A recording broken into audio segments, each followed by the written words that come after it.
High আমি রূপম। এখন কথা হবে হইচইয়ের লেটেস্ট ওয়েব সিরিজ দাদুর কীর্তি নিয়ে, যেটা আজকে মুক্তি পেয়েছে। তো কেমন লাগলো এই শোটা?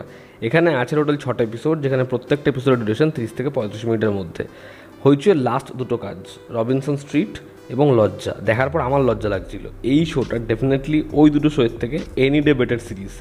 এবং আমাকে যদি আমার এক লাইনে রিয়াকশান দিতে হয় এই শোটা দেখার পর, আমি বলবো এই শোয়ের মধ্যে ভালো দিকও আছে, খারাপ দিকও আছে, তবে এই শোটা একবার চলে যায়। এই শোয়ের গল্পটা যদি একটু করে বলি, এখানে দুজন অসহায় বাবা মা, মানে অসহায় বলতে গেলে এদের পয়সা কড়ি নেই, এরা খুব খারাপ অবস্থায় আছে এমন নয়। এদের একটা রাজবাড়ি রয়েছে, এদের পয়সা কড়িও আছে এবং একজন কেয়ারটেকার রয়েছে। এবার তাদের অনেকগুলো সন্তান, তারা প্রত্যেকে আসছে বাবার শরীর খারাপ এই শুনে, এবং তারা জানতে পারছে উইলের কথা, এবং তারা পাচ্ছে একটা সূত্র যেটা তাদের সমাধান করলে গুপ্তধন আছে। এবার এই পরিবারের লোকরা কীভাবে একত্রিত হচ্ছে এবং গুপ্তধন খুঁজতে তারা কী পাচ্ছে, এর থেকে বেশি জানতে হলে হইচইতে গিয়ে সেটা দেখতে হবে।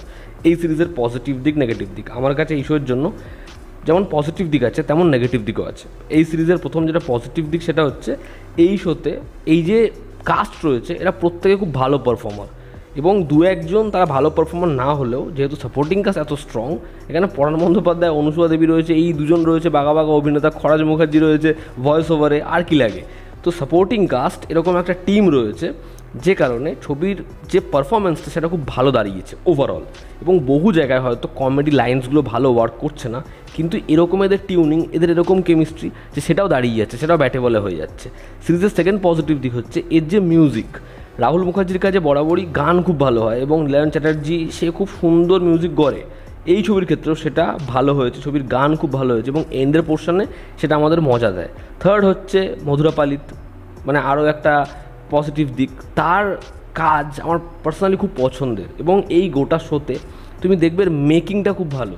হইচইয়ের ম্যাক্সিমাম যে সিরিজগুলো হয় সেটার মেকিং একটা টেমপ্লেটে ফেলে করা হয়, এই শোটার ক্ষেত্রে সেটা একদমই নয়। 4 নম্বর হচ্ছে এই শোয়ের গল্পটা ভীষণ প্রেডিক্টেবল, কিন্তু এর মধ্যে মজা আছে। কিছু পোর্শন রয়েছে যেখানে বাবা ছেলের কেমিস্ট্রি হোক, সেখানে একটা না বলা কথা হোক, বা এখানে একটা অ্যাকসেপ্টেন্স হোক, একটা পুরোনো দিনে ফিরে যাওয়া হোক, এরকম কিছু পোর্শন রয়েছে, কিছু ইমোশনাল ব্রেকডাউন রয়েছে যেগুলো ভালো করে ওয়ার্ক করে যায়। পরবর্তী পজিটিভ দিক হচ্ছে এই ছবির কমেডি। রাহুল মুখার্জির ছবি লাস্ট রিলিজ দিলখুশ আমার সেরকম ভালো লাগেনি, তবে সেই ছবিরও কমেডি কিন্তু কিছু জায়গায় বেশ ওয়ার্ক করে।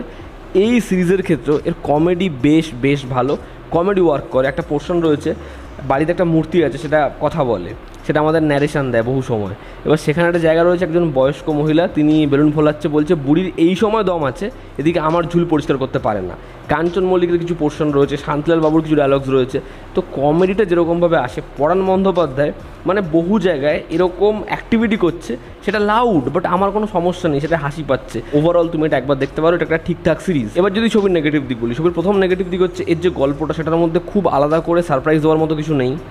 চিত্রনাট্য খুব যে এঙ্গেজিং, সেটাকে খুব শার্প করেছে এমন নয়। এবং ছবিটার এন্ডে যেটা বাঁচিয়ে রাখা হয়েছে, আমি প্রোমো দেখে বুঝতে পেরেছিলাম এরকমই কিছু প্লট হবে, এবং সেটাই হয়। ফলে সেটা আমাকে খুব চমক কিছু দেয়নি, এবং আমার কাছে সেটা ভীষণ প্রেডিক্টেবল ছিল।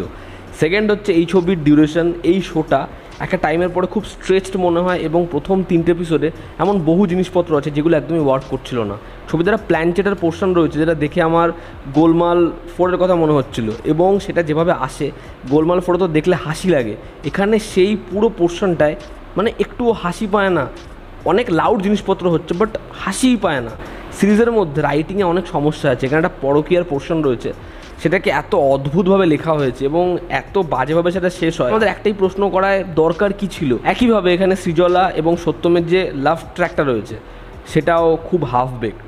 সিরিজের মধ্যে যতগুলো ক্যারেক্টার, এদের মধ্যে কেমিস্ট্রি সেরকমভাবে ওয়ার্ক না করার কারণ হচ্ছে এই চরিত্রগুলোকে ঠিক করে লেখা হয়নি। ফলে এদের ইমোশন, এদের ক্রাইসিস, এরা কোত্থেকে আসছে, এরা কী ফেস করছে, সেগুলোর মধ্যে কোনো ডিটেলিং নেই। এবং যখন একটা ক্যারেক্টার হঠাৎ করে গালাগাল দিতে দিতে আবির্ভাব হচ্ছে, শান্তিলাল বাবুর ক্যারেক্টারটা আমাদের খুব জোর করে মনে হয়। যখন তার ছেলে ঋতব্রতর ক্যারেক্টারটা, তার একটা পাস্ট নিয়ে সে ট্রমাটাইজড, সেটা আমাদের মনে হয় ডিটেল ছাড়া। ফ্যামিলিতে এক বোনের আরেক বোনের থেকে যে দূরত্বটা, সেটাও আমাদের প্রপার মনে হয় না। বললাম এতগুলো ক্যারেক্টার, তাদের যদি চরিত্রায়ন প্রপার না হয়, তাহলে ওই ইকুয়েশনটা তৈরি হবে না, তাই না? এই সিরিজের মধ্যে হঠাৎ করে একটা সিরিয়াস সিন, তারপরে কমেডি, আবার সিরিয়াস সিন, কিছু কিছু জায়গায় সেটা ওয়ার্ক করছে, আবার কিছু কিছু জায়গায় সেই ইমোশনটা বোঝা যায় না। বাট ওভারঅল তুমি এই শোটা একবার দেখতে পারো, এটা একটা ঠিকঠাক সিরিজ। ভালো দিক আছে, খারাপ দিক আছে, এটা একটা এক্সট্রা অর্ডিনারি কোনো শো নয়। তো এই ছিল আমার রিয়াকশান দাদুর কীর্তি নিয়ে। তোমরা যারা দেখেছো তোমাদের কেমন লেগেছে জানিও, জনতা আমাদের পাশে আছে। Love you all, step by, take care, আবার দেখা হচ্ছে।